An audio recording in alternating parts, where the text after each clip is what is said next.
hapon na itong tanan. Salamat to. May hapon. So, nakita na ko yun nga product, nakatabang yun ako. Kanya gawas pa ni anak nagkapaubos ako ang i-discuss nito. Hasta ako ang kamot o kining akong tiil, pinhod ni siya kay tungod sa resulta sa taas sa sugar. So sa paghatag ni Dr. Ining product, ako nakita nga nagilindot nga resulta.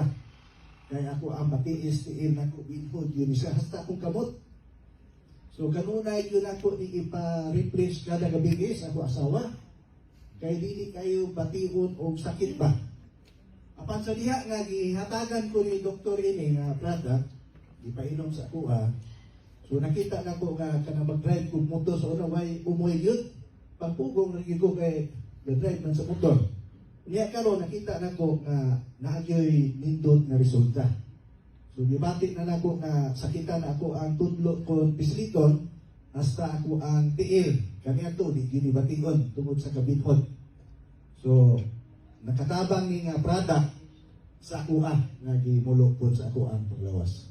So mana ako ang gamay nga testimony nga kini mo ang product dako uri kay kaayuhan sa to ang panglawas makatabang yun. Nay hapon.